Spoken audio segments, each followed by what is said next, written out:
مخلوق تو اپنی عید منا کر خوش و خرم ہے، لیکن ہماری عیدیں ہمارا ماتم ہیں۔ لوگ خوشی اور چین سے زندگی گزار رہے ہیں، لیکن ہمارے خوف زدہ افراد کو زندگی بھر سکون میسر نہ آ سکا۔ ہماری یہ مشکل اس لیے ہے کہ ہم شرف و بزرگی میں سب پر فائق ہیں۔ ہم اس حال میں ہیں کہ ہمارا حق غصب کرنے والا ہمارے بارے میں باتیں بنانے لگا اور ہمارے خلاف فیصلے صادر کرنے لگا۔ جی سامعین اور ناظرین، خون رونے والے سید الساجدین زین العابدین علیہ الصلوۃ والسلام فرما رہے ہیں کہ ہماری عیدیں ہمارا ماتم ہیں۔ اور سامعین، یہی روایت کتاب بحر الانوار عربی ایڈیشن جلد 45 صفحہ 344 میں بھی نقل ہوئی ہے۔ سامعین، یہی روایت خصائص عباس علمدار علیہ الصلوۃ والسلام صفحہ 403 میں بھی لکھی ہوئی ہے۔ اور سامعین، یہی روایت سید علی عاشور نے اپنی کتاب موسوعہ اہل البیت علیہم الصلوۃ والسلام جلد 11 صفحہ 128 میں بھی نقل کی ہے۔ اور سامعین، یہی روایت کتاب موسوعۃ الامام سید عبد الحسین شرف الدین جلد 9 صفحہ 400 میں بھی نقل ہوئی ہے۔ اور سامعین، یہی روایت کتاب موسوعہ کربلا جلد 2 صفحہ 573 میں بھی نقل ہوئی ہے۔ اور سامعین، یہی روایت کتاب موسوعہ شہادت المعصومین جلد 3 صفحہ 40 میں بھی نقل ہوئی ہے۔ اور سامعین، یہی روایت کتاب موسوعۃ الکلمہ الامام زین العابدین علیہ الصلوۃ والسلام جلد 9 صفحہ 301 میں نقل ہوئی ہے۔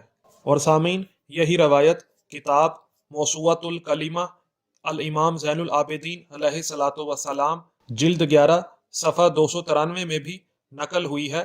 اور سامعین، یہی روایت کتاب الموسوعۃ الکبریٰ عن فاطمۃ الزہرا صلوات و سلام اللہ علیہا جلد 7 صفحہ 140 میں بھی نقل ہوئی ہے۔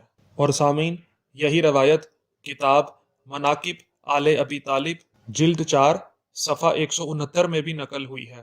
اور سامعین، یہی روایت کتاب مستدرک سفینۃ البحار جلد 5 صفحہ 481 میں بھی نقل ہوئی ہے۔ اور سامعین، یہی روایت کتاب شجرۃ الطوبہ صفحہ 8 میں بھی نقل ہوئی ہے۔ اور سامعین، یہی روایت کتاب ریاض الابرار فی مناقب الائمۃ الاطہار جلد 2 صفحہ 44 میں بھی نقل ہوئی ہے۔ اور سامعین، یہی روایت کتاب التحفۃ السنیہ صفحہ 119 میں بھی نقل ہوئی ہے۔ اور سامعین، یہی روایت کتاب بلاغت الامام علی بن الحسین علیہ الصلوۃ والسلام صفحہ 211 میں بھی نقل ہوئی ہے۔ اور سامعین، یہی روایت کتاب الحجوم علی بیت فاطمہ صلوات و سلام اللہ علیہا صفحہ 411 میں بھی نقل ہوئی ہے۔ اور سامعین، یہی روایت الکنی والالقاب جلد 2 صفحہ 458 میں بھی نقل ہوئی ہے۔ اور سامعین، یہی روایت کتاب الکشکول جلد 1 صفحہ 328 میں بھی نقل ہوئی ہے۔ اور سامعین، یہی روایت کتاب الحسین و بطلۃ کربلا صفحہ 144 میں بھی نقل ہوئی ہے۔ اور سامعین، یہی روایت کتاب الامام السجاد جہاد و امجاد صفحہ 185 میں بھی نقل ہوئی ہے۔ اور سامعین، یہی روایت کتاب آیان الشیعہ جلد 1 صفحہ 650 میں بھی لکھی ہوئی ہے۔ اور سامعین، یہی روایت کتاب نسمۃ السحر صفحہ 259 میں بھی لکھی ہوئی ہے۔ اور سامعین، ڈاکٹر ضمیر اختر نقوی اللہ مقامہ اپنی کتاب ام البنین صلوات و سلام اللہ علیہا میں صفحہ 343 میں لکھتے ہیں کہ ہر سال کی طرح بعد کربلا جب پہلی عید آئی تو حسب دستور بی بی زینب صلوات و سلام اللہ علیہا حضرت ام البنین سلام اللہ علیہا کے گھر میں داخل ہوئی ہوں گی، تو اس دن کیا کیا یاد نہ آیا ہوا ہوگا۔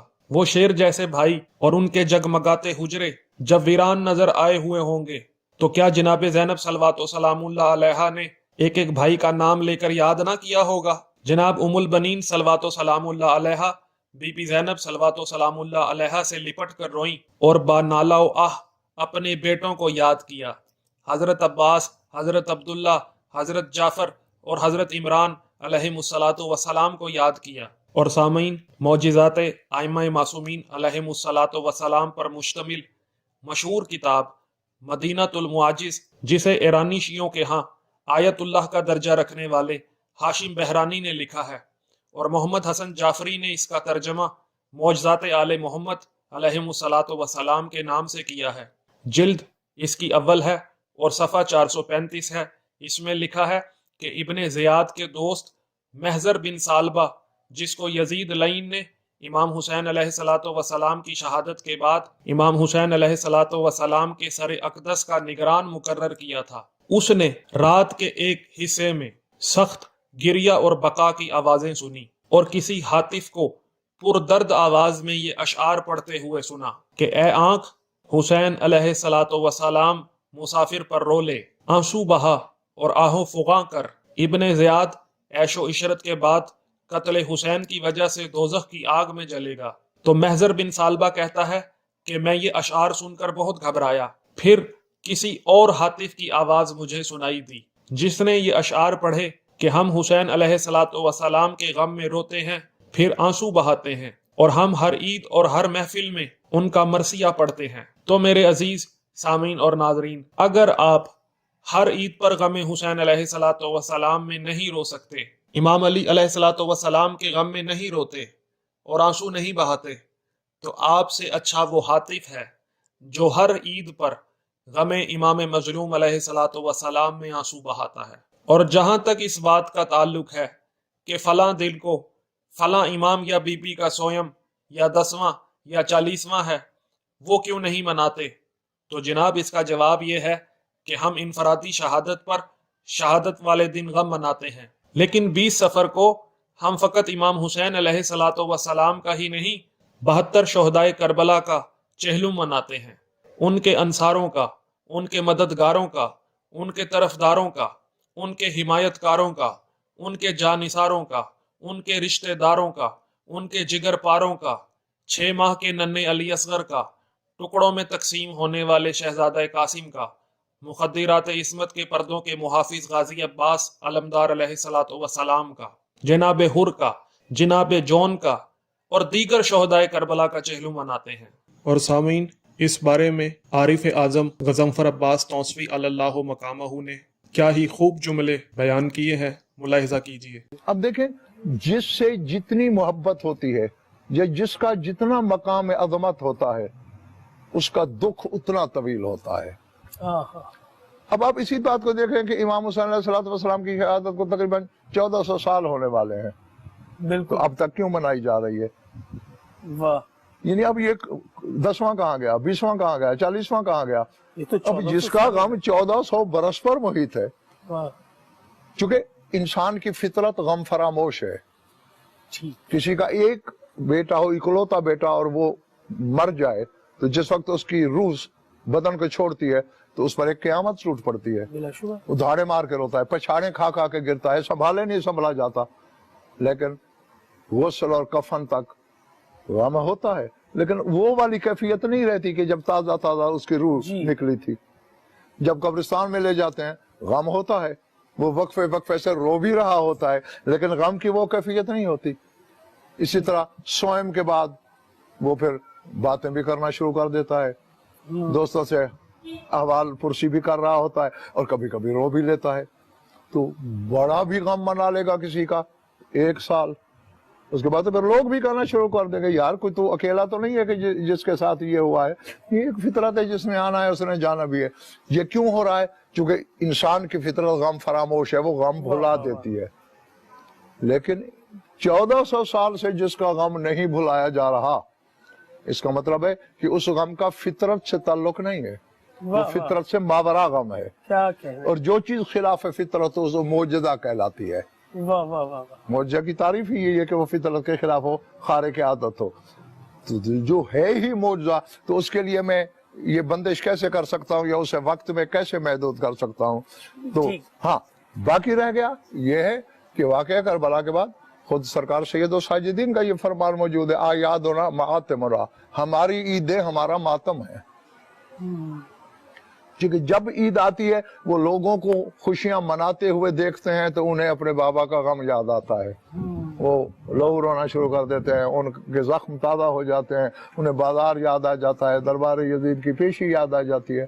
تو یعنی گویا یہ غم تو پوری دنیا میں محیط ہے. اور میں سمجھتا ہوں کہ یہ جنت میں بھی منایا جائے گا. بلکہ یہ خواہش ہوگی ان جنتیوں کی کہ جنت میں جائیں گے وہ جو غم منائیں گے، کہ ہمیں اس غم سے محروم نہ رکھا جائے، یہاں بھی ہمیں یہ نعمت نصیب ہو.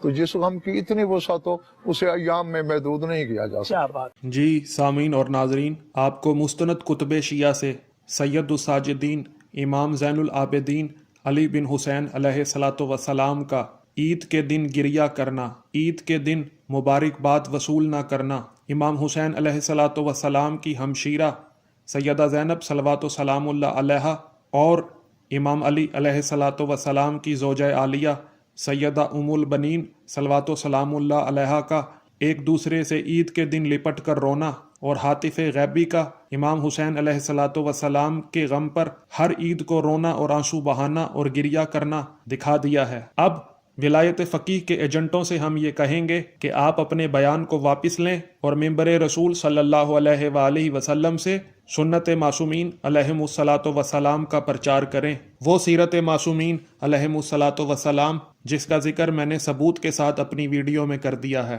سامعین، آخر میں آپ سے درخواست ہے کہ سیدہ تسنیم زہرا بنت سید حسن محمد کے ایصال ثواب کے لیے 1 بار سورہ فاتحہ، 3 بار سورہ توحید، اول و آخر درود شریف تلاوت کر دیجیے. السلام علیکم ورحمۃ اللہ وبرکاتہ.